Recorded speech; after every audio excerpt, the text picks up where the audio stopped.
galera, meu nome é Gilberto Melo e esse é o nosso curso A Bruxa de Évora, o Mistério Português.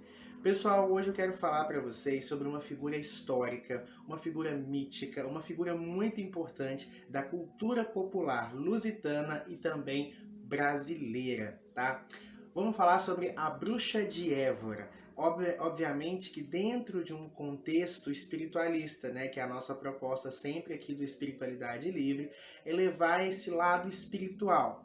É uma figura histórica, é uma figura cultural e é uma figura mística, tá bom? Mas nessa primeira aula eu vou falar para vocês sobre o nosso curso, vou falar um pouquinho sobre a nossa escola e também sobre o professor que vos fala, tá bom? A nossa instituição é a instituição Espiritualidade Livre, que é uma proposta que a espiritualidade me trouxe de levar conhecimento espiritual de uma maneira livre para todo mundo, independente da religião, da crença, independente de onde essa pessoa esteja no Brasil, não importa onde você está me assistindo, eu estou aí chegando na sua casa, através desse celular, através desse computador, né, para levar mensagens de espiritualidade, conhecimento para você. Nós acreditamos que tudo é holístico e se você está fazendo esse curso é porque esse conhecimento era para você, tá bom? Porém, né, a nossa proposta nunca foi uma proposta de encarcerar. E eu vou pedir você para não se limitar somente a esse curso. Tenha outras ideias, tenha outras noções, outros livros, outros cursos, oportunidades que vocês tiverem, né, de aprender um pouquinho mais sobre a Bruxa de Évora, sua egrégora e seu trabalho, tanto na magia quanto na Umbanda, que a gente vai estar conversando, tá? Não se limitem somente aqui, não acreditem em tudo que vos falo. Sou um estudioso, sou um sacerdote, sou um mago praticante, né? Mas não sou perfeito, então muita coisa que eu vou passar para vocês aqui, eu vou pedir para vocês testarem, eu vou pedir para vocês tirarem suas próprias conclusões e desenvolverem o seu conhecimento a partir daí, beleza? O nosso curso é um curso online, então você pode assistir onde e quando você desejar. Ele é composto de material em vídeo e também em texto, tá? É sempre importante fazer o acompanhamento da apostila, dos materiais que a gente encaminha e das aulas. Vou pedir para você assistir mais de uma vez, porque isso ajuda você a maximizar o seu conhecimento.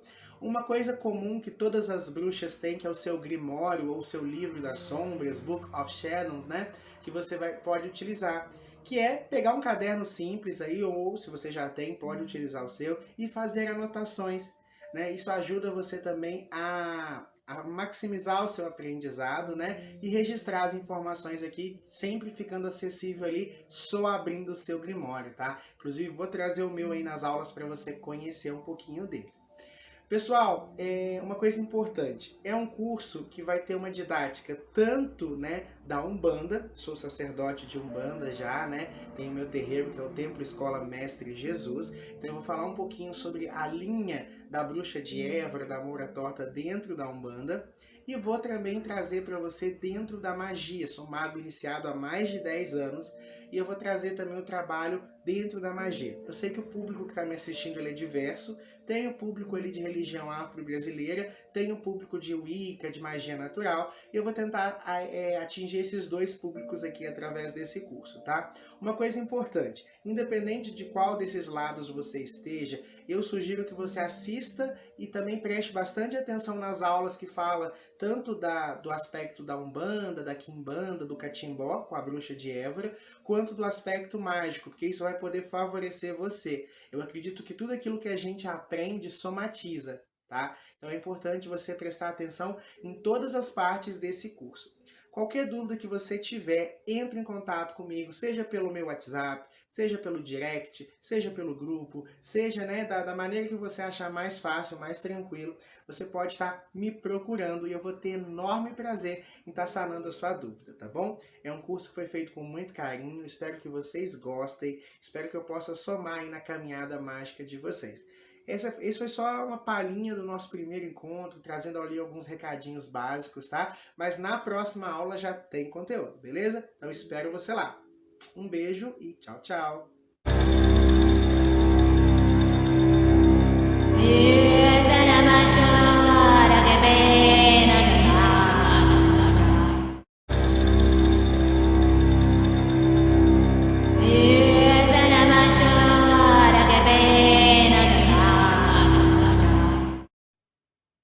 Fala galera, meu nome é Gilberto Melo e esse é o nosso curso sobre a Bruxa de Évora. Hoje eu tô aqui para falar do aspecto histórico, né, que compõe aí um papel importante para a gente entender esse personagem que é tanto mítico, quanto histórico, quanto popular. Entre outras formações, eu sou bacharel em História. E eu sempre gosto de colocar nos meus cursos um pouquinho da história que está imerso ali no contexto que a gente está estudando. Entender a história de uma situação ajuda a gente a compreender um pouco do porquê das coisas. É através do histórico de alguma coisa que a gente consegue entender como aquilo evoluiu, como aquilo surgiu. E para a gente falar da Bruxa de Évora, a gente vai ter que estudar um pouquinho sobre a colonização aqui no Brasil e um pouco da história, principalmente da história lusitana, da história portuguesa, tá? A Bruxa de Évora recebe esse nome porque ela seria uma bruxa que viveu na cidade de Évora, que era é uma cidade de Portugal, tá? Não se sabe exatamente em que momento que essa bruxa existiu, porque há histórias, relatos desde o início dos primeiros séculos da cristandade, desde o século I, II, até durante a Idade Média, século XVII, século XVIII. Então, assim, é um personagem mítico que se perde no tempo. E a gente vai conversar o porquê que isso acontece aí ao longo do curso, tá? O que se sabe exatamente é que Portugal, que é o país onde essa bruxa, né, é tão retratada, ele tem várias influências ao longo da sua história. Assim como outros países ali da Europa Ocidental, ele sofre a influência de Roma, né? Roma, que dominou toda aquela região ali, junto com o Império. Antes veio o Império Grego, depois Roma veio e dominou toda aquela região. E a cultura e a religião romana era uma cultura muito cheia de mitologia, símbolos, deuses, histórias. A magia, a espiritualidade era muito vívida. Então, isso obviamente deixou um rastro na cultura portuguesa. Aquela crença em seres sobrenaturais, aquela crença na magia, na capacidade de alterar a realidade, né? Grandes bruxos e bruxas, magos, feiticeiros, grandes sacerdotes, sacerdotisas, né, eram representados ali na cultura romana e esses ecos resistiram ao tempo e chegaram ali à Europa durante o seu período medieval.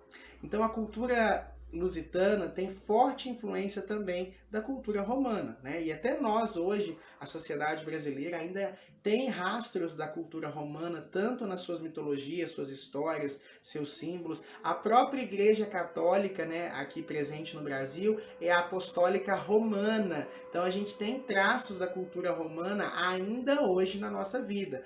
Dentro do direito, né, nós temos ali muito do direito romano sendo aplicado até hoje como base jurídica. Mas então a gente já tem um povo que tem uma história, né, uma ancestralidade muito vinculada ali com aspectos do sobrenatural. Somado a isso, a Igreja Católica dominante em Portugal, e Portugal sempre foi muito católico, muito cristão, né? Tanto que em muitos, na Idade Média, por exemplo, enquanto a Inglaterra se rendia ao protestantismo, né? A Igreja Ortodoxa ganhava força no lado oriental da Europa, Portugal se manteve fiel ali ao catolicismo, ao cristianismo, né? E ele vai expandir através das grandes navegações no século XV, XVI e XVII, também com muita força da cristandade. Só que a Igreja Católica, principalmente durante a Idade Média, ela aterrorizava as pessoas. Havia uma série, né, de lendas, mitos, propagações de infernos, demônios, diabretes, bruxas que ganhavam poder através de pactos demoníacos, né? E isso assim aterrorizava a população.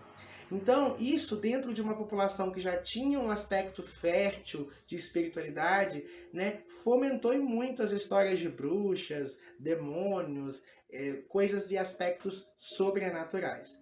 E aí surge a figura da Bruxa de Évora. Só que ainda falta um componente nessa história, que é a invasão dos mouros, a invasão dos árabes, a Península Ibérica, né, que tem ali Portugal e Espanha. Os mouros dominaram a Península Ibérica por muito tempo. E eles eram distintos culturalmente, etnicamente, religiosamente do povo que já vivia em Portugal. Então eles eram vistos como estranhos, como esquisitos, eles eram vistos como manchados, né, pelo mal, manchados pelo demônio. Então, obviamente, a bruxa de Évora tinha qual etnia? Mouro, né? Ela era árabe, ela lia o Alcorão, ela falava árabe, segundo as tradições. Então ela era daquele povo estranho, porque aquele povo estranho tinha que ter uma figura estranha. E é por isso que um outro nome comum à bruxa de Évora é a Moura Torta, né? Ou seja, é aquela que veio dos mouros e era torta. Mas por que torta? Já vou explicar isso para vocês. Então, a bruxa de Évora, então, ela vai ter essa influência, esse peso cultural muito forte. A gente já vai conversar sobre isso na próxima aula, tá? E por que Moura Torta, que é um outro nome muito popular, talvez até mais popular do que bruxa de Évora? Porque tinha-se a crença, né, naquela época, que o demônio, quando ele tocava uma bruxa, ele deixava uma mancha, uma mácula na alma, que transpassava a alma e chegava ao corpo. Então toda bruxa teria, tecnicamente, de ter uma marca do diabo, uma marca do demônio. Quanto maior essa marca, mais profundo seria o toque do diabo na alma daquela pessoa e mais deformidades o corpo tinha. Como a bruxa de Évora era uma das bruxas mais poderosas que existiram, ela tinha que ser muito tocada. Então ela era toda torta, nessa mancha, nesse toque que o diabo tinha feito em seu corpo. Por isso Moura Torta. E essa figura aterrorizou as lendas portuguesas. As mães contavam para os filhos, homens velhos tinham medo muitas vezes à noite.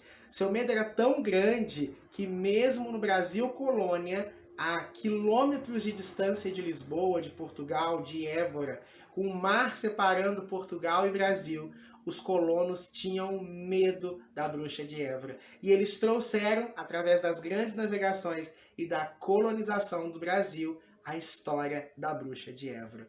Eles trouxeram para nós esse personagem mítico, tá? E aí nasceu a Moura Torta. Inclusive tem um canto infantil que serve de ponto de umbanda para a manifestação da Moura Torta dentro dos terreiros, tá? Veremos isso em aulas futuras. E aí ela fez parte da nossa tradição, da nossa cultura, do nosso folclore, tá?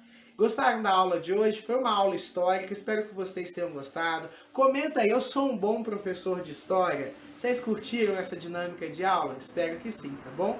Muita luz, muita paz, muito equilíbrio. E eu vejo vocês na próxima aula. Tchau, tchau!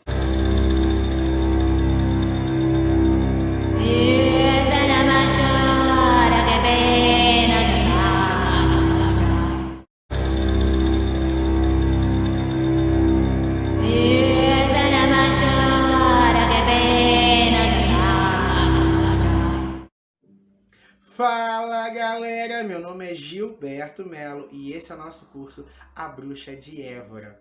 Hoje eu tô aqui para falar sobre o aspecto simbólico que envolve a figura da bruxa. Por que a bruxa ela é tão cativante e tão aterrorizadora ao mesmo tempo? Hoje o assunto é o aspecto simbólico da bruxa e o porquê que ele é importante.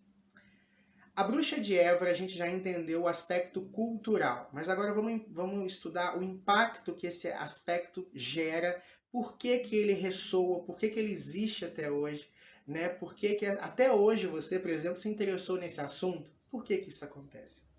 A figura da bruxa não é uma figura nova. A mulher rodeada de mistérios, encantamentos e segredos, aquela que tem a chave dos mistérios, talvez seja um dos arquétipos mais antigos que a humanidade apresenta. Ela foi louvada no passado no aspecto da grande mãe e demonizada durante a Idade Média no aspecto da bruxa, mas sempre fazia a mesma coisa. As deusas que representam isso, as deusas negras, que são encontradas em todas as tradições, do cristianismo ao paganismo, elas sempre estão associadas à morte e à vida, o bem e o mal. As deusas negras, por exemplo, elas sempre tiveram associadas ali aspectos muito duais da criação. A mulher representa esse aspecto em si. A bruxa é aquela que conhece os mistérios do parto. Lembrando, gente, que até pouco tempo atrás, Os médicos eram muito escassos e restritos à elite. A população, de modo geral, tinha que contar com a parteira na hora do parto. A parteira, aquela que conhece os mistérios de como trazer a vida, também conhecia remédios e poções que ajudavam ali, por exemplo, a tirar a vida de uma pessoa com seus sortilégios.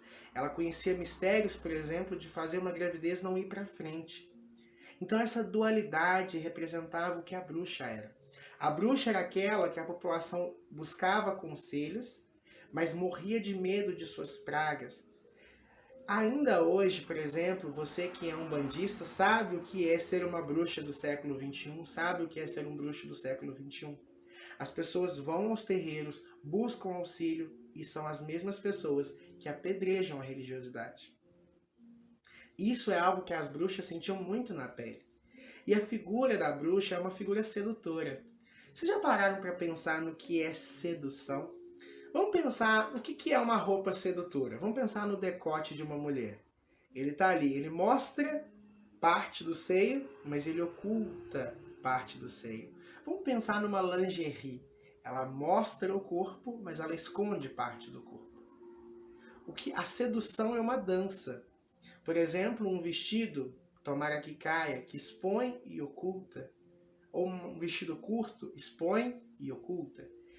Toda vez que há uma dualidade, o nosso cérebro, né, ele fica excitado. E essa excitação pode ser sexual, como na metáfora que eu usei, ou uma excitação cultural, ou uma excitação, por exemplo, de mistério. A gente quer revelar. E a bruxa, por ter esse lado bom e esse lado ruim, por ter esse lado que nos ajuda, mas também que pode nos prejudicar, ela cativa. É por isso que a figura da bruxa existe, e encanta e amedronta desde sempre. Porque ela mexe com o nosso imaginário nesse aspecto. Mas agora vamos falar do lado da bruxa. Isso a gente falou do lado dos profanos, daqueles que tinham medo, né, que tinham fascínio, mas se mantinham distante. Vamos pensar na bruxa. O que é uma bruxa? O que é um bruxo? Eu sempre vou usar mais o aspecto feminino, porque é um curso falando sobre a bruxa de Évora, né? Mas entenda você, homem que está me assistindo também, que você é uma bruxa, você é um bruxo, tá? A bruxa, ela é uma pessoa que é dona de si, que ela é livre. Ela coloca o poder na sua mão. Ela não põe esse poder fora dela. Ela coloca o seu amor em si mesma. Ela coloca a sua fé em si mesma. E é por isso que ela é capaz de feitos extraordinários. Todos os seres são divinos. Eu, você, todas as pessoas são divinas. Carregam um poder imensurável. As próprias escrituras cristãs nos dizem, né, que somos a imagem e semelhança de Deus. Todas as culturas nos dizem, né, a cultura iorubá, por exemplo, o nosso ori, há um orixá que habita em nós. A cultura indiana, não existe um Deus que habita em mim. Todas as culturas sábias do mundo sempre mostraram que o homem é dotado de um grande poder. A bruxa pega o seu poder. E qualquer um pode se tornar uma bruxa. Qualquer um pode descobrir esse poder. E esse poder é libertador. Porque ele quebra os grilhões culturais. Aquela coisa, por exemplo, do imaginário coletivo, das bruxas nuas no sabá. A roupa, ela é uma vestimenta. Existem roupas de homens e roupas de mulheres, roupas de pobres e roupas de rico, roupas de profissões. Por exemplo, o lutador usa uma roupa, o padre usa outra roupa, o juiz usa outra roupa, o policial usa outra roupa. A roupa, ela nos separa, ela cria ilusões, porque são ilusões. O juiz nu é a mesma coisa do mendigo nu. Não faz diferença. Do morador de rua e do juiz, do policial e da meretriz. Nu é a mesma coisa. Então o fato da bruxa se despir é uma metáfora que ela se despe dessas ilusões sociais que a gente tem. A bruxa que voa, né, na vassoura tem um aspecto tanto pagão. Existia um ritual pagão onde as mulheres elas cavalgavam em vassouras na plantação, né, simulando o ato sexual, né, e para trazer fertilidade ao solo. É uma crença pagã muito antiga. E criou-se no imaginário que elas voavam nessas vassouras. Mas o ato de voar também é um aspecto de liberdade, de estar acima. A bruxa, nas tradições populares, conta-se que ela é casada com o diabo, né, com o seu Lucifer, com o demônio, e alguns pontos de Pombagira também trazem essa referência, né? Maria Padilha, esposa de Lucifer, e tantas outras coisas que muitas pessoas, eu, por exemplo, no meu terreiro não uso esse tipo de ponto, tá? Mas por uma escolha pessoal, mas eu entendo e respeito esse ponto, e eu vou explicar para vocês agora o porquê que isso acontece. O que Lúcifer representa dentro da tradição cristã? A revolta, a rebeldia, não é? Mas ele também representa a liberdade. Ele rompe com o sistema. Por que tem que ser assim? A bruxa, ela é casada com a liberdade. A bruxa, ela é casada com a quebra de um sistema. Deus, o Deus judaico-cristã, eu não estou, gente, desmerecendo a religiosidade, não. A Umbanda é uma religião cristã, né? Eu acredito em Deus, eu honro a Deus. Eu estou trazendo o aspecto da bruxa, tá? Eu estou transcendendo a visão de você das coisas. E é importante que você se atencione a isso. Para que você trabalhe a magia, você tem que se desprender de crenças que te atrasam, tá? Quando a gente está trabalhando com metáfora, você não pode levar a sério, sabe? Eu amo a Deus, eu honro a Deus, mas Deus é uma força que transcende os nomes. Dentro da tradição judaico-cristã, no qual a bruxa, né, é retratada como inimiga, ela entende que é um sistema encarcerário. Deus, aqui, o Deus que Lúcifer se revolta, o Deus que as bruxas debocham em seu modo de vida, representa o sistema. É romper com um sistema opressor. É romper com um sistema machista, homofóbico, misógino, sabe? É romper com um sistema que oprime. A bruxa se liberta. E ela não se importa de ser associada a Lúcifer, ao demônio, porque ela entende que o demônio não existe. Ela entende que o demônio é uma criação. Mas que o conceito de revolta e liberdade é bem cabível a ela. A bruxa é inteligente. Toda bruxa, ao longo da história, sempre tem esse aspecto, né? Desde Hipátia de Alexandria, passando por Circe e tantas outras, ela sempre soube, ela sempre esteve do lado do conhecimento. Ela conhece de ervas, de cristais, de leis universais. A bruxa entende, a bruxa é inteligente. Esse aspecto da bruxa como alguém ignorante, como alguém do mal, é uma construção cultural. Todas as bruxas que nós temos notícias, inclusive as modernas, sempre são políticas, inteligentes, sábias, estudiosas. Conhecem de tudo. Eu já estou indo para a minha 4ª faculdade e sou um bruxo com muito orgulho. Então esse aspecto de conhecimento ele é muito importante. E o conhecimento ele te liberta. É por isso que a bruxa fascina tanto. A bruxa de Évora é alguém que a cidade de Évora pôde contar. Morria de medo. Seu eco existe até hoje. Mas ela ajudava as pessoas em encantamentos de amor, encantamentos de prosperidade, encantamentos de proteção. Ela estava do lado das mulheres numa época, se hoje ser mulher é difícil, imagina como era durante o período medieval. Exatamente, a bruxa sempre esteve do lado. A bruxa sempre está do lado do marginalizado, do mais fraco. Através de seus sortilégios, magias e encantos, ela ajuda o mais fraco. Ela ajuda a mulher a amansar o marido. Ela ajuda a mulher que sofre pressões do pai dentro de casa a encontrar o marido. Ela ajuda o pobre a enriquecer.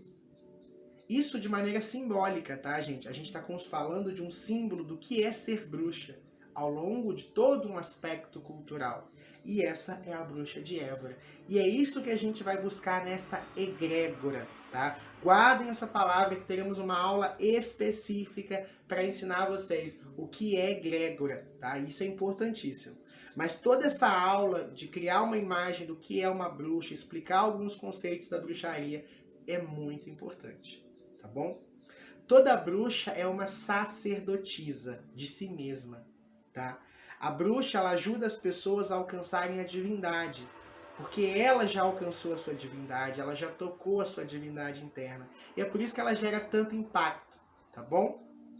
Então, pessoal, por hoje é só. Já falei muito, eu acredito que a cabeça de vocês estejam desse tamanho. Espero que vocês tenham gostado dessa aula. Foi feito com muito carinho, com muito amor para vocês.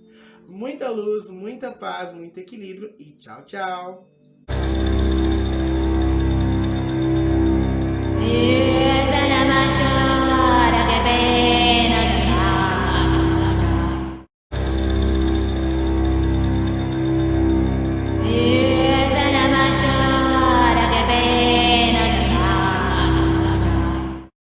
Fala galera, meu nome é Gilberto Melo e esse é o nosso curso sobre a Bruxa de Évora. Hoje eu tô aqui para falar sobre o dia que São Cipriano e a Bruxa de Évora se encontraram.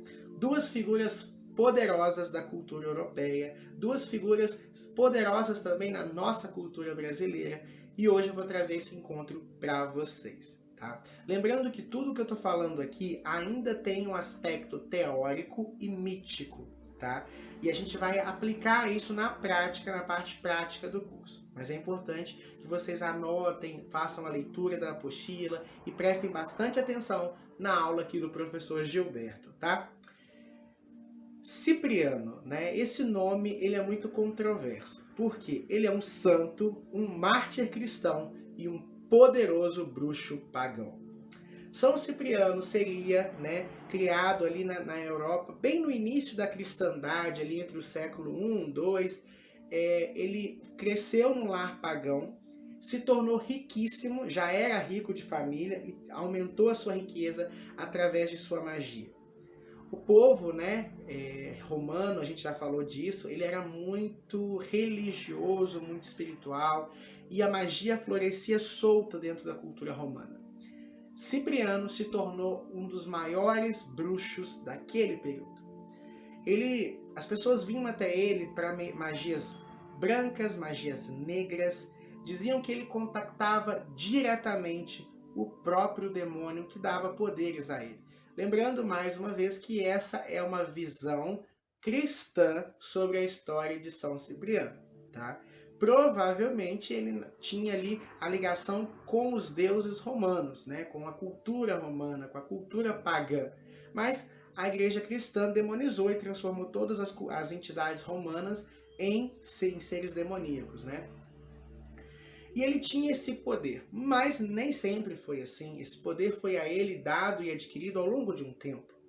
Cipriano nasceu numa família que já tinha toda uma bagagem espiritual, se desenvolveu desde muito cedo nas artes ocultas. Porém, ele viajou o mundo e conheceu vários e vários mestres, né, espirituais, aprendeu sobre magia, né, em vários locais diferentes, o que foi só aumentando o seu conhecimento. E dentro da magia, crianças, conhecimento é poder. Quanto mais você sabe, mais poder você tem. E aí a gente entra num outro aspecto. Ele conhece a Bruxa de Évora. Aqui eu abro um parêntese, a gente está falando do início do século, do início da era cristã, século I, século II. E aí a gente percebe que a Bruxa de Évora, que a gente estava retratando até aqui, surge ali no ápice da Idade Média, ali entre o século X, século XV. Então, como é que ela pode ter surgido ali já tão cedo? As histórias elas se misturam, porque ela é um personagem mítico e vamos falar sobre isso em aulas futuras. Só para segurar a audiência aí até o final do curso, beleza? Voltando aqui então, São Cipriano, o bruxo, ainda né, um neófito, ainda um jovem aprendiz, conhece a maior bruxa que a Terra já viu, a Bruxa de Évora. A Bruxa de Évora, então, ela acolhe São Cipriano e faz dele seu pupilo. E ensina durante anos a fio tudo o que ela conhecia sobre magia. Ensina a ele sobre ervas, cristais, poções, rituais, divindades, invocações, astrologia e tudo o que ela conhecia. São Cipriano teve acesso direto ao Grimório da Bruxa de Évora, né? Conta-se que muito do que existe no suposto Grimório de São Cipriano seriam resquícios do que havia no Grimório da Bruxa de Évora. A Bruxa de Évora morre, né? E tem um aspecto muito interessante sobre essa Bruxa de Évora que morre. E São Cipriano herda tudo que era dela, suas poções, seus encantamentos, seus instrumentos mágicos, o seu grimório. Consegue, a partir daí, invocar o próprio demônio em pessoa, segundo a tradição cristã, e se torna ali o bruxo. Vai viver dessa forma durante muito tempo, até ser convertido num episódio com Justina, que aí não é assunto aqui pro nosso curso, tá? Se você quiser conhecer um pouquinho mais sobre a história de conversão ao cristianismo de São Cipriano, é muito fácil, joga um Google aí que você vai encontrar, tá bom? Não vamos desviar o foco da nossa princesa, porque a menina, ela é sistemática. Toda bruxa, né, é sistemática. Então, o foco aqui é contar para vocês o dia que Cipriano conheceu a bruxa de Évora. Claro, gente, que isso é um aspecto mítico, tá? É a junção. Era claro que essas duas figuras tão populares do folclore, tão populares dentro do esoterismo e do ocultismo, com o tempo seriam associadas. E a associação se deu dessa forma, tá? Hoje no Brasil a gente encontra o livro de São Cipriano, né? O famoso livro de São Cipriano, com uma forte ênfase, mas o livro da Bruxa de Évora também. Tá? Principalmente ali no século XIX, século XX, explodiu esse tipo de literatura, né? Que ainda não tinha conhecimento como a gente tem hoje. Não tem cursos como esse que a Espiritualidade Livre oferece, livros maravilhosos, autores que falam abertamente disso. Então, esses livros escassos eram o que a gente tinha como literatura mágica, tá? E é por isso que o livro da Bruxa de Évora, o livro de São Cipriano, são tão populares, são tão famosos, né, ainda hoje. Porque ali todo o século XIX e XX, eles foram amplamente comercializados.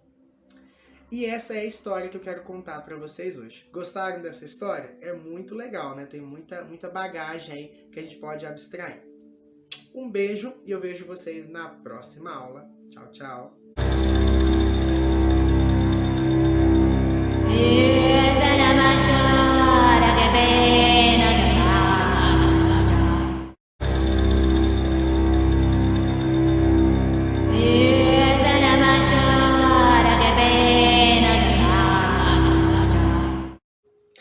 Fala galera, meu nome é Gilberto Melo e esse é o nosso curso sobre a Bruxa de Évora. E hoje eu vou responder um assunto que talvez tenha surgido até aqui. A Bruxa de Évora realmente existiu?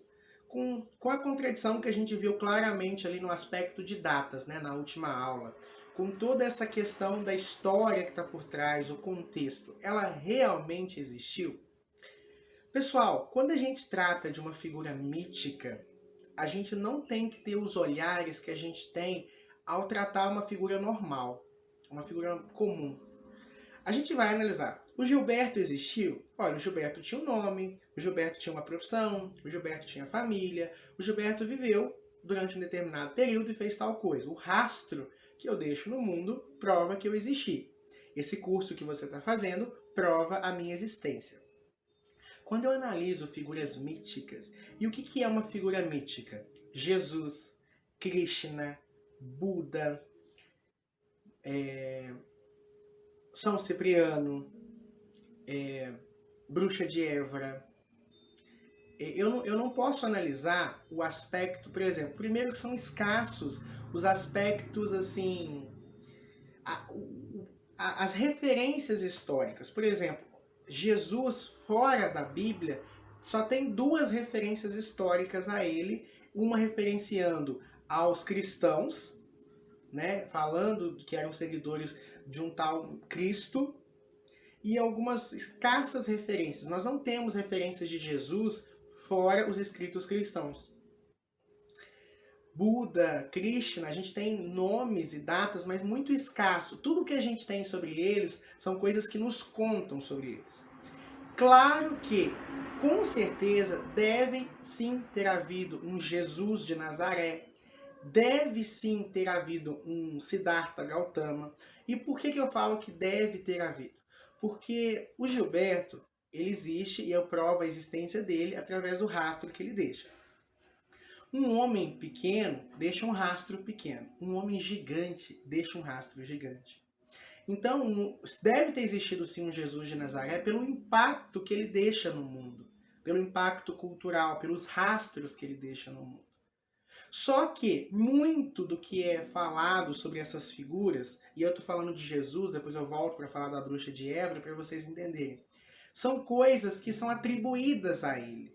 Ao longo de 2000 anos de história, milagres, histórias, crenças, personalidades, constrói uma imagem do que é Jesus, uma imagem mítica, que muitas vezes destoa completamente da figura original.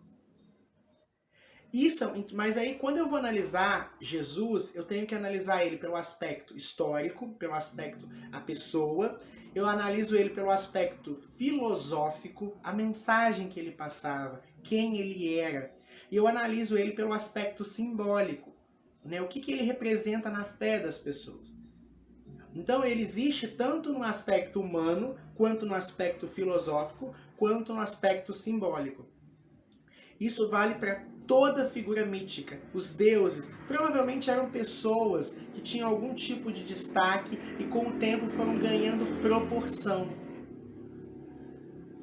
E aí vou falar mais recente, Chico Xavier. Chico Xavier é um homem, né? Ele faleceu há pouco tempo, ele faleceu em 2002.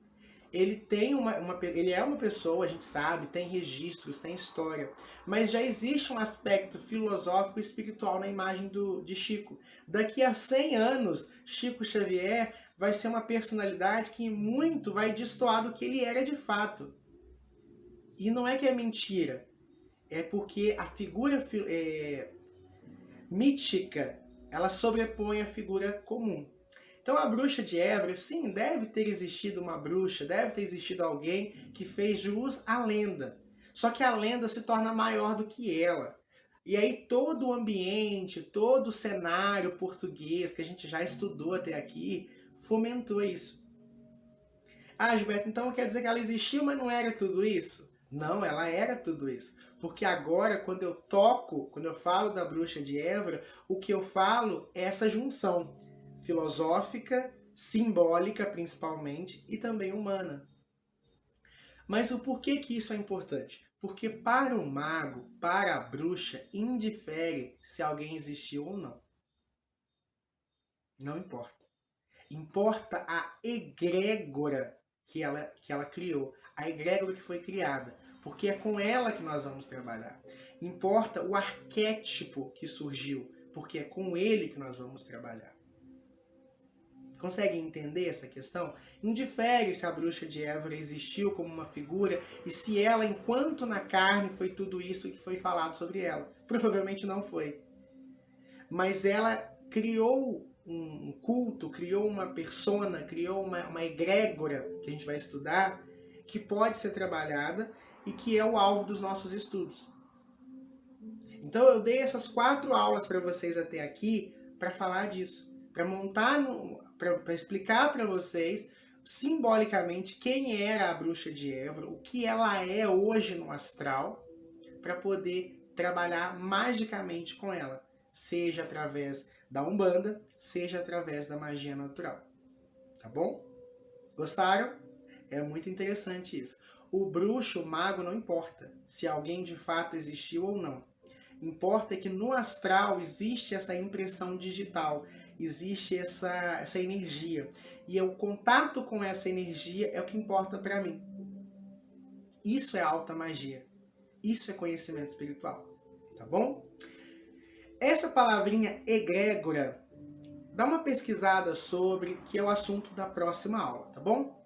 Muita luz, muita paz, muito equilíbrio e eu vejo vocês no próximo encontro. Tchau, tchau!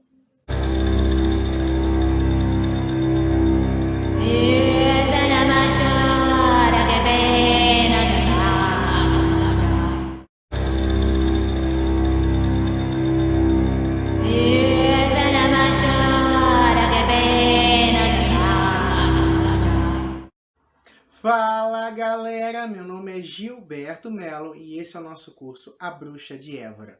Hoje eu tô aqui para falar para vocês sobre um assunto que eu já introduzi na nossa última aula e dessa vez eu vou dar seguimento. E essa compreensão é fundamental para que vocês entendam sobre o trabalho com a egrégora da Bruxa de Évora, tá? E qualquer outra egrégora que vocês forem trabalhar ou qualquer outro arquétipo que vocês forem utilizar. Primeiramente, vamos buscar entender o que é egrégora, tá? Talvez se você esteja começando o seu caminho mágico, pode ser a primeira vez que você ouve falar desse termo. Ou se você já é aí uma pessoa que já tem uma vivência com a espiritualidade, talvez você já tenha esbarrado, tenha uma noção, mas ainda não tenha uma compreensão profunda do que é ou o que são as egrégoras. Egrégoras é um conjunto de vibrações similares, tá? Que formam no campo astral uma frequência específica, tá? O que é uma egrégora? Jesus é uma egrégora. Como assim Jesus é uma egrégora? Jesus não é uma pessoa? Sim, Jesus, né, segundo alguns historiadores, é uma pessoa. Todos nós acreditamos em Jesus. Só que existe o Jesus humano, né, aquele que veio, e existe todo o pensamento coletivo da humanidade sobre o que é Jesus. Então, e aí esse Jesus humano serviu de base para uma criação de egrégora do que Jesus é, que é a somática de todas as percepções, que é a somática de todas as emoções. Por exemplo, quando alguém vai e põe um hino gospel, né, e que fala de Jesus e sente aquela emoção alimenta a egrégora de Jesus. Quando alguém pede, faz uma oração, quando alguém faz uma novena, qualquer coisa, ela alimenta a egrégora de Jesus. E imagina quantas vezes ao longo da humanidade, né, alguém não recorreu a Jesus, não fez uma oração ou não atribuiu a ele o milagre. Essa egrégora, ela é imensa, ela é muito forte. Quanto mais pessoas, né, alimentando uma egrégora, mais forte ela é. Entende? Isso é egrégora. E a egrégora ela vai se comportar de acordo com o que aquela mente coletiva programou ela para ser. Então, Jesus benevolente, amoroso, Jesus aquele que está sempre ao seu lado, Jesus aquele que é pau para toda a obra. Essa egrégora é assim, mas é uma egrégora incapaz de fazer o mal. Por quê? Porque ao longo do tempo, tirando um ou outro que pode ter aí algum certo desvio mental, não vai associar Jesus ao mal. Então essa egrégora é uma egrégora de luz. Outras egrégoras, por exemplo, também criações humanas, como aí vamos para o outro lado, o diabo.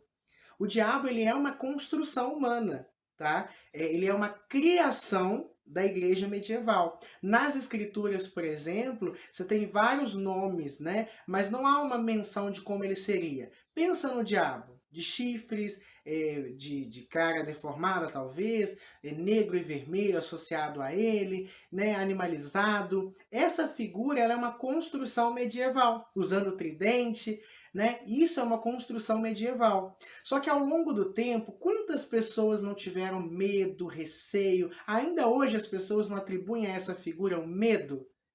E aí, obviamente, isso foi criado no campo astral. E aí essa e outras pessoas que buscaram essa egrégora ao longo do tempo para fazer o mal, impactos, religiões negativas, uma série de coisas. Então, obviamente, essa egrégora só faz o mal. Consegue entender? Isso são egrégoras. A egrégora de Jesus e a egrégora do diabo. Tá? E aqui eu não estou dizendo se existe, se Jesus existiu ou se o diabo existe. Eu estou falando do aspecto energético, do aspecto de magia, para vocês entenderem. Tá? Vamos voltar ao indivíduo para depois falar do coletivo. Talvez isso facilite para você. Todo mundo já ouviu falar que pensamento tem poder, não é? Se você pensa muito numa coisa, aquilo se materializa, certo? Agora imagina muita gente pensando a mesma coisa. Consegue entender? Isso é uma egrégora. É um conjunto de pensamentos, né, que vão moldar, criar uma imagem astral muito poderosa, porque geralmente uma egrégora, ela se forma depois de alguns anos, né, de várias pessoas através da fé. Isso vale para os santos, isso vale para os deuses, isso vale para as religiões, né? Essa junção de pensamento humano direcionado cria no campo astral uma egrégora. E qualquer pessoa, quando toca aquela egrégora, acessa aquela energia que é a somática de todas as pessoas que se contactaram ali. E é isso que dá força à egrégora. Consegue entender? Isso é um mistério de magia muito importante, tá? A egrégora, então, ela é uma construção. Existem egrégoras puras, por exemplo, uma ordem iniciática pode juntar todos os neófitos, todos aqueles que estão ali iniciados e criar uma egrégora particular. Ela vai ser mais fraca que uma egrégora, por exemplo, como a de Jesus, que foram milhões de pessoas ao longo de milhares de anos alimentando. Porém, ela vai ser mais pura. Ela vai responder ao que aquele grupo específico idealizou. Entende? Então, a egrégora maior sempre alimenta, sempre é mais forte que a egrégora menor, tá? Então, é importante a gente ter essa percepção. Eu expliquei essa parte toda para falar sobre a egrégora da bruxa de Évora. Independente se existiu ou não uma bruxa na cidade de Évora, né? Pode existir uma pessoa que deu origem ao mito. O que nós vamos trabalhar aqui é o arquétipo mítico, tá? Da bruxa de Évora.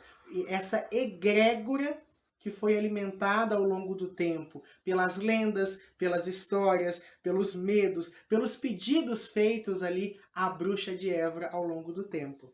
Então isso criou no astral uma energia, uma egrégora que você, como praticante de magia, pode acessar.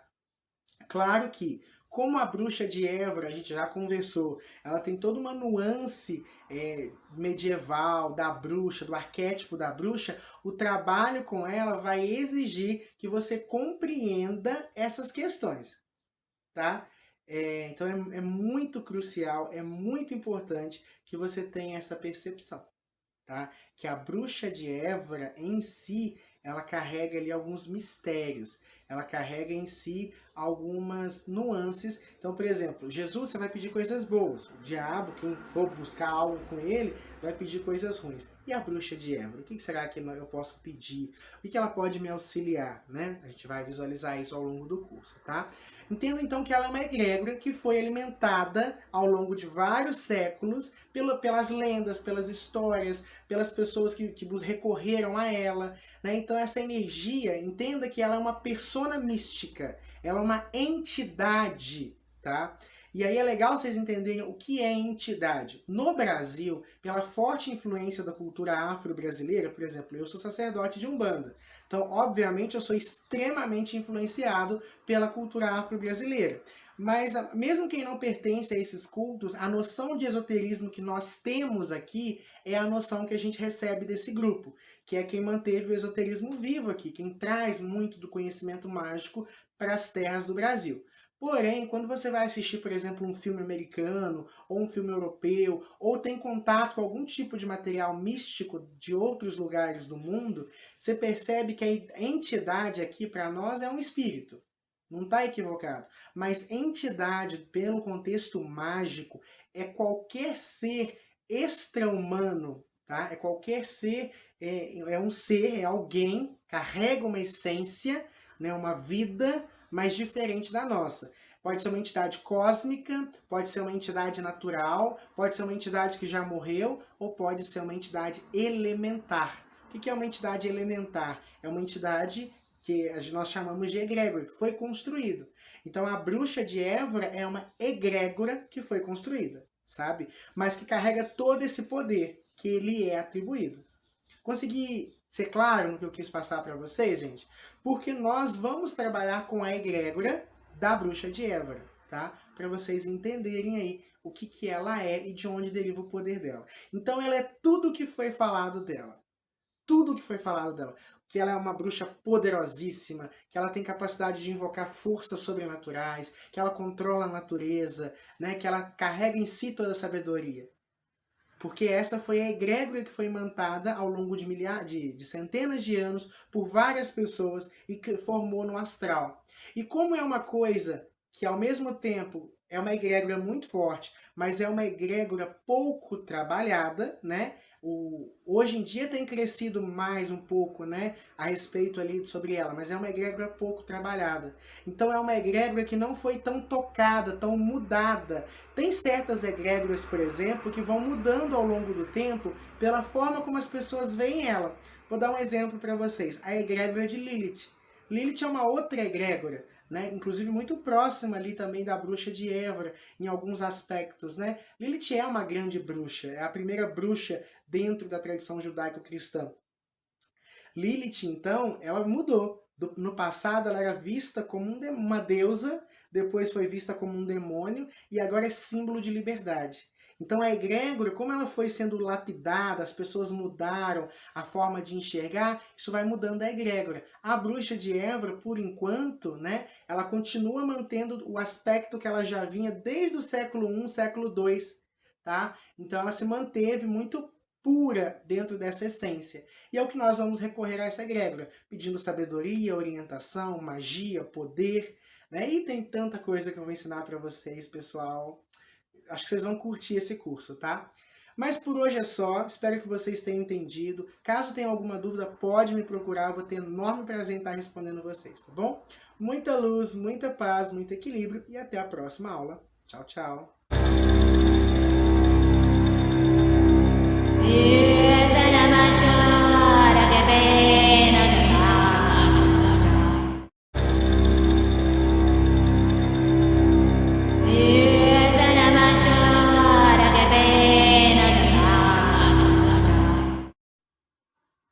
Fala galera, meu nome é Gilberto Melo e esse é o nosso curso A Bruxa de Évora. Falamos na última aula sobre o que é egrégora, né? Como elas se formam, qual é a egrégora, né, da Bruxa de Évora, e agora eu quero explicar para vocês como se conectar a essa egrégora, tá? Como é que eu me conecto à egrégora da Bruxa de Évora, Gilberto? Primeiramente, o que você vai fazer? Não tenha medo, entenda o que é a bruxa, né? A bruxa é uma figura que existiu ao longo do tempo e que nos atrai muito. Já conversamos sobre isso, né? Sobre o arquétipo da bruxa, então não vou me estender muito nessa aula. Mas ela é aquela que traz o conhecimento, é aquela que caminha entre o bem e o mal. Imagina que existe um muro. De um lado existe o bem, do outro lado existe o mal. Um não existe sem o outro. É como o Tao nos fala, o Yin e o Yang. Né? Não existe o bem sem o mal. Mal sozinho é maldade, é negativo. Bem sozinho é burrice. O caminho certo é o caminho do meio. O mestre Buda já nos falava disso, né? Sobre o caminho intermediário. E bem e mal aqui nem são palavras muito adequadas, né? O Yin e o Yang conseguem expressar melhor isso. Porque a gente já pensa que mal é mal e que bem é bem. Mas, por exemplo, um grande iniciado do passado, Eliphas Levi, nos ensina que muitas vezes uma magia, por exemplo, uma mãe que ora para a conversão do filho à sua religião, está praticando magia negra. Por quê? Porque ela está infringindo o livre-arbítrio dele. Então, a nossa noção de bem e mal ela é muito mais equivocada do que a gente imagina, tá? E a bruxa, ela sempre caminha por uma zona cinzenta, porque ela entende que nem tudo é preto no branco. Então, a primeira coisa, não tenha medo, mas queira amadurecer. Para trabalhar com a linhagem das bruxas, independente de qual egrégora ou de qual linhagem, maturidade se faz crucial. Se tem algo que afasta essa egrégora, é infantilidade, sabe? É inocência. Se tem algo que a bruxa não é inocente. Inocente no sentido de... Ela é pura. A bruxa é o ser mais puro que existe. Ela vive em contato com a natureza. Aquela coisa da nudez na natureza. Ela e a natureza é uma coisa só. A bruxa ela é pura, mas ela não é inocente como as pessoas tratam a inocência. Inocência é lida na nossa sociedade como algo muito bom. Porém, inocência na nossa sociedade é massacrada. Todo inocente é massacrado. É aquele que menos vai ganhar, é aquele que mais vai ser explorado, é aquele que vai ser abusado, é aquele que todo mundo vai limpar os pés sujos em cima dele. E é por isso que a sociedade vende tanta noção de que a inocência é algo bom. Porque quanto mais inocente você é, mais massa de manobra você se torna. Mais assim alguém vai poder crescer sobre você. Então muitos valores que a sociedade mantém vivo não são porque são bons, porque são convenientes ao sistema social. E a bruxa sempre soube disso. Então quer trabalhar com isso, você tem que buscar vibrar nessa frequência de sabedoria, de querer ir além, de não ter medo do escuro. Como é que eu posso ter medo de algo que faz parte da vida? Metade do dia é sombra, metade do dia é luz. Se eu tenho medo da sombra, você percebe que metade da vida eu vou passar a ter medo? E essa metáfora vale para outras áreas. A vida não é feita só de coisas boas. A vida é feita de luto, a vida é feita de perdas, a vida é feita de um monte de coisa. E se eu tiver medo disso, como é que eu vou passar por tudo isso? Gilberto, mas por que é importante que eu tenha isso para poder trabalhar com a bruxa de Évora? Porque ela é uma bruxa, ela é uma egrégora, e egrégora se atrai pela lei da atração. Existem várias leis universais e eu vou tocar algumas delas ao longo desse curso. Mas uma que todo mundo já ouviu falar e não entende é a lei da atração ou lei da similaridade, que diz que similar atrai similar. Se você não vibrar próximo à frequência da egrégora que você quer trabalhar, você não vai conseguir acessar ela. Você não vai conseguir se beneficiar por ela. Então presta bastante atenção nisso que eu estou passando para vocês. Para que vocês consigam, né, trabalhar, para que vocês consigam desenvolver, né, vocês vão precisar necessariamente, tá? Isso é muito importante que vocês entendam, desenvolver em você algumas dessas características que a gente já estudou até aqui. A segunda coisa, você precisa entrar em contato com o arquétipo dessa egrégora que você está trabalhando. Então, por exemplo, aqui no nosso grupo, você já está automaticamente entrando em contato. Por quê? Ao falar de algo, você vai vibrando aquilo. Mas você pode tirar momentos do seu dia para meditar. É uma sugestão que eu dou para vocês, né? Qualquer egrégora pode ser acessada pela meditação. No caso, uma meditação direcionada. Então, você vai pegar, por exemplo, uma música que te remonte à bruxaria, tá? Ou alguma coisa que você goste, um canto da natureza. Isso pode ser particular. E vai acender ali um incenso, se você desejar, num momento que você não vai ser incomodado, e vai começar a vibrar para a bruxa de Évora. Vai começar a trabalhar essa energia. Você pode colocar a imagem dela de papel de parede do seu telefone, do seu celular. Você pode colocar uma imagem dela no seu altar ou no espaço que você vá sempre. São chaves que te ajudam a conectar. Nós vamos conversar sobre altar nas próximas aulas, tá, gente? Mas vocês já podem colocar essas pequenas chaves para começar a trabalhar. Eu vou ensinar um ritual para vocês fazerem antes de dormir também, que vai te ajudar a te conectar com ela. Então tem várias pequenas coisas. O que você precisa fazer agora, por hora, é não ter medo dessa egrégora e buscar colocá-la no seu dia a dia, tá? Seja através de meditação, que eu acho que é uma forma incrível, seja através do contato direto com a imagem dela num quadro, como tela de celular, né? Não, gente, não precisa ter medo. Se você a essa altura ainda está com medo, talvez não seja um curso para você. Mas se algo lá dentro do seu íntimo ressoa com aquilo que a gente viu, a magia pode ser e deve sim, de fato, ser o seu caminho, tá? Então presta bastante atenção em tudo que a gente falou até aqui, tá bom? Isso é muito importante. Você tem que se conectar. Quanto mais você vibrar próximo, mais você vai atraindo essa egrégora. Talvez você já tenha sentido um pouco disso, né? Desse chamado. Mas a gente vai aprender como cultuar essa egrégora e aí vai ficar bem mais fácil. Só que antes da gente ir para a parte prática, a gente precisa esgotar toda essa parte teórica, tá? E aí sim a gente vai ter segurança. E isso, gente, é algo que você sempre tem que fazer. Vou trabalhar com qualquer coisa do mundo mágico. Entenda, esgote aquele assunto de maneira teórica para depois partir para a prática, tá bom? Isso vai ser muito legal para te proteger de dor de cabeça mágica, que sim, pode acontecer, e também para de fato te dar segurança e certeza no que você está fazendo. Então, usa essa ferramenta da meditação, coloca um incenso, coloca uma música que você goste, tá? Eu tenho algumas músicas, inclusive posso indicar para você uma playlist, né, para você estar utilizando aí nos seus rituais, e eu tenho certeza que ela naturalmente vai começar a te apoiar. Gilberto, mas no que ela pode me apoiar? Eu, com a bruxa de Évora e com a linhagem das bruxas de modo geral, peço sabedoria para lidar com as questões, peço poder, sim, todos os nossos ancestrais, eles nos doam o seu poder. E a bruxa de Évora é uma ancestral da magia. Né? A gente vai falar um pouquinho sobre o que são os ancestrais mágicos em breve. Eu peço poder a ela, peço que ela me empreste e potencialize um poder natural em mim. Eu peço proteção, porque a linhagem da bruxa de Évora é uma linhagem muito próxima à linhagem de esquerda. É por isso que na Umbanda, né, e no Catimbó e outras vertentes, ela desce muito próxima à linhagem das pombagiras, que são guardiãs. Ela pode proteger a gente de feitiços, de negatividade, de magia. E você, inclusive, pode recorrer a ela pedindo essas três coisas, ou uma dessas três coisas que você esteja precisando mais nesse momento, tá? E eu tenho certeza que ela vai poder tá te ajudando nessa situação. Beleza? Pessoal, por hoje é só. Espero que vocês tenham gostado dessa aula. Desejo muita luz, sabedoria e paz para você. E eu vejo vocês no próximo encontro. Tchau, tchau.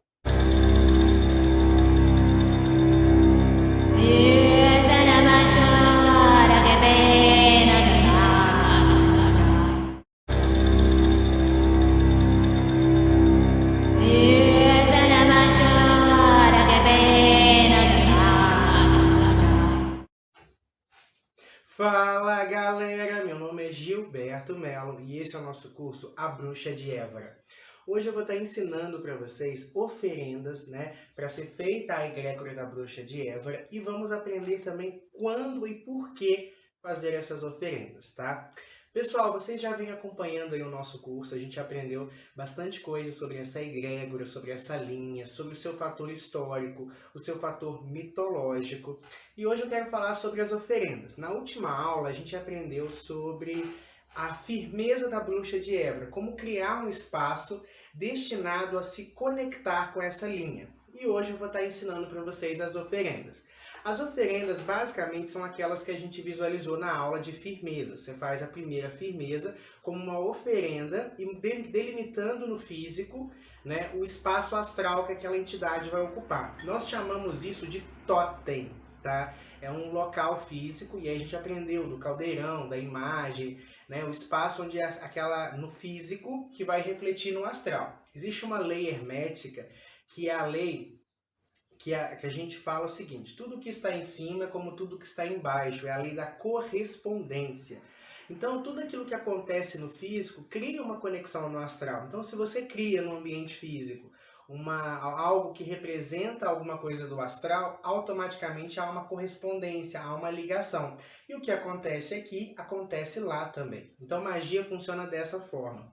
Nós vamos ter algumas aulas extras por orientação da egrégora da Bruxa de Évora, explicando algumas questões de magia para vocês, tá?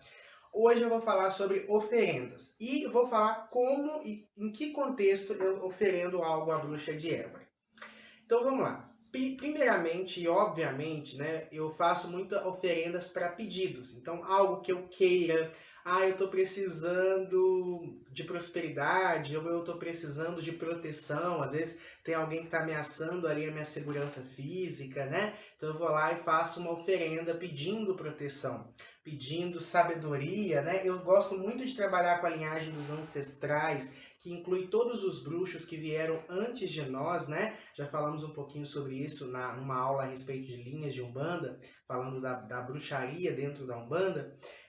Então, assim, eu peço muito sabedoria. Por exemplo, eu vou fazer um ritual. Eu vou lá e acendo a minha velinha para os ancestrais. Você pode fazer isso com a Bruxa de Évora. Você vai fazer um ritual para o amor, você vai fazer um ritual de prosperidade, você vai fazer um ritual de proteção.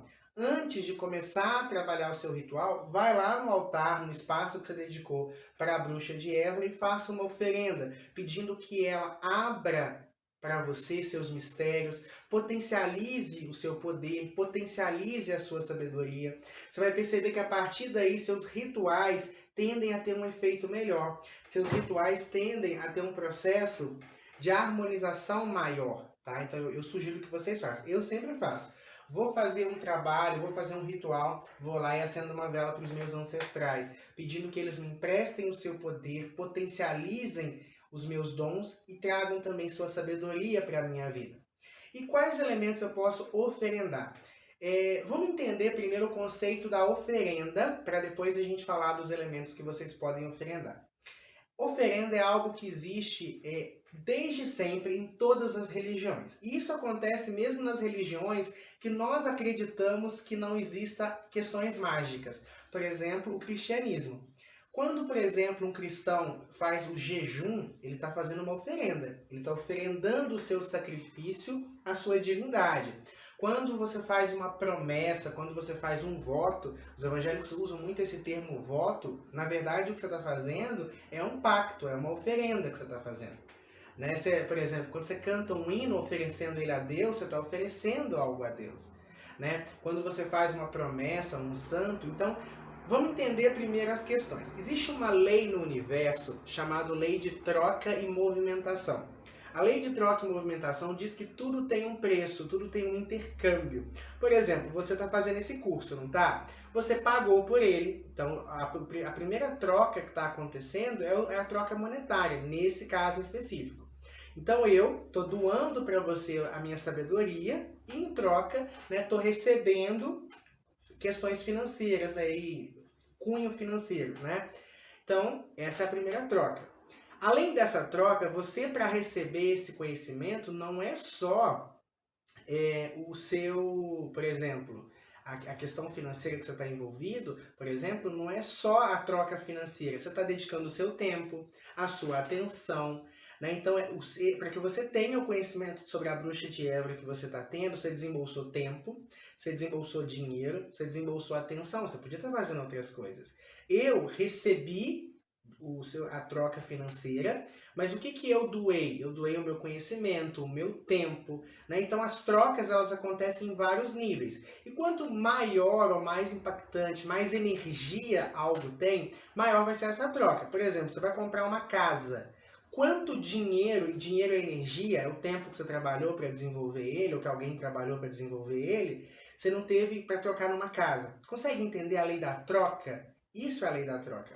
No campo espiritual funciona a mesma coisa. Muitas entidades trabalham em troca da sua fé. Muitas entidades trabalham em troca da sua energia. Por exemplo, eu sou sacerdote de Umbanda. Os espíritos que vêm trabalhar dentro da Umbanda, que trabalham comigo, eles são espíritos evoluídos, muito sábios, muito caridosos. Mas eles também recebem algo, eles evoluem junto com os tratamentos, eles queimam o seu karma através da atuação que eles fazem no terreiro. Então, mesmo com entidades, existe essa troca. Então, você pede algo ali, a linhagem da bruxa de Évora. Então, a troca, né, torna justo. Você não deve nada a ela, ela não te deve nada. Foi uma troca, entendeu? Por exemplo, ao final desse curso, quando encerrar, eu não devo nada a vocês não me devem nada. Eu recebi o dinheiro e vocês receberam o curso. Entende? Quando há troca, não há dívida, não há débito, não há karma. O karma, justamente, são coisas unilaterais. Tudo que é unilateral desenvolve karma. Então, por exemplo, eu machuquei alguém. Só eu fiz algo, o outro só recebeu. Então, automaticamente, eu fico devendo e o universo vem e me cobra. Então, quando você então a questão da troca é isso, tá? Então, lei de troca e movimentação é essa. A própria entidade, para se movimentar em seu favor, ela precisa de uma ação sua. Ela não pode interferir. Se você não pede nada, por exemplo, ela não pode agir. Então, às vezes a entidade quer te ajudar financeiramente, quer te proteger, mas se você não pede, ela não pode se movimentar, porque aí ela é unilateral. Agora, quando você pede e dá as ferramentas, porque inclusive a oferenda que você faz é justamente a energia que eles vão devolver para você.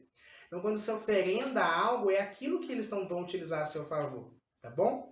Então, isso é oferenda. E sempre existiu em todas as religiões, se você parar e analisar, há sempre trocas entre a egrégora que está sendo trabalhada naquela religião e o fiel e o adepto, tá? Basicamente isso. O magista só compreende isso. Por isso que o mago ele pode ser de qualquer religião. Ele pode ser católico, evangélico, ele vai ter afinidade com uma filosofia.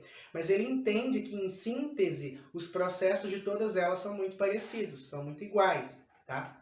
Por isso que nós aqui da espiritualidade livre, nós abarcamos essa terminologia espiritualidade livre, porque a gente entende que a espiritualidade está em tudo. Então, chega de enrolação, vamos falar o que vocês podem oferendar.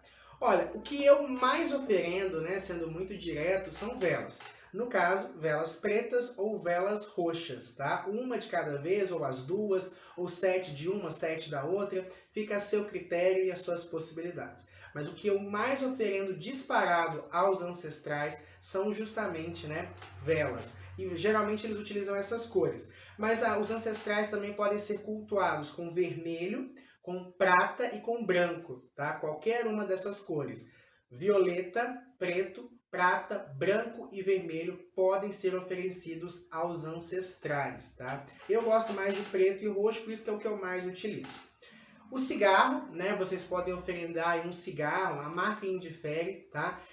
Para a bruxa de Évora. É uma egrégora, principalmente, gente, porque é uma egrégora associada ao que nós chamamos de mão esquerda. A mão esquerda, tanto dentro da magia quanto a esquerda dentro da Umbanda, falam de entidades que trabalham com elementos mais densos, tá? Por isso que a gente oferece bebida, por isso que a gente oferece cigarro. Quando você vai trabalhar com outras egrégoras, por exemplo, com Jesus, é impensável oferendar bebida, é impensável oferendar cigarro para egrégoras. lembra que a gente já conversou sobre o que são egrégoras. Elas se compõem dentro de energias, pensamentos e ideias. Então a bruxa de Évora é uma egrégora mais densa, não má, densa, tá? Mais material.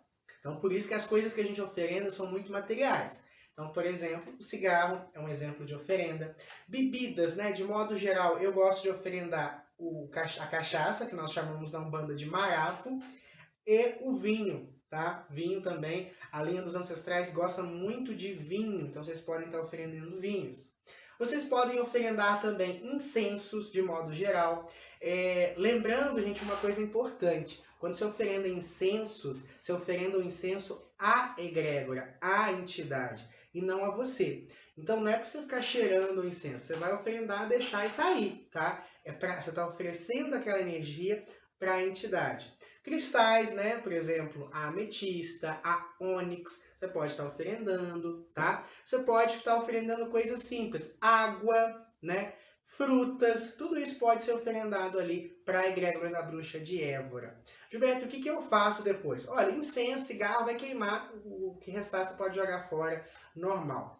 As bebidas, né, ou alguma coisa que você oferenda, por exemplo, frutas, bebidas e tudo mais, você pode despachar na natureza, debaixo de uma árvore, numa terra, num vasinho de planta, tá? Isso tudo vai servir ali para devolver o resto para a natureza. É interessante deixar algumas horas, mas não precisa deixar dias até aquilo dar cheiro ou apodrecer na sua casa. Quando é bebida, é muito comum diminuir, tá? É normal, até secar muitas vezes, é sinal que a egrégora absorveu bem aquela energia, porque o que eles absorvem não é o físico, é a energia imaculada, a energia por trás daquelas oferendas, tá? E aí, sempre que você oferendar a bruxa de Évora, é muito simples, você coloca ali, já está firmado o espaço dela, vocês já aprenderam, eu oferendo, né, para a bruxa de Évora, para que ela possa me ajudar nisso ou naquilo. Vocês podem, inclusive, fazer uma promessa, e se eu conseguir tal coisa em tal tempo, eu repito essa oferenda, né? Quando vocês conseguirem algo que vocês pediram, alguma egrégora, seja a bruxa de Évora ou qualquer outra egrégora, seja grato, tá? Volte ao altar, faça uma oferenda. Oferenda não é só para pedir, oferenda pode ser também para agradecer. Seja grato, tá? Isso é muito importante. A gratidão cria uma conexão muito legal entre você e a egrégora, tá? Então, pessoal, por hoje é só. Espero que vocês tenham gostado desse vídeo, dessa aula. Foi feito com muito carinho para vocês. Muita luz, muita paz, muito equilíbrio e até o próximo encontro. Tchau, tchau!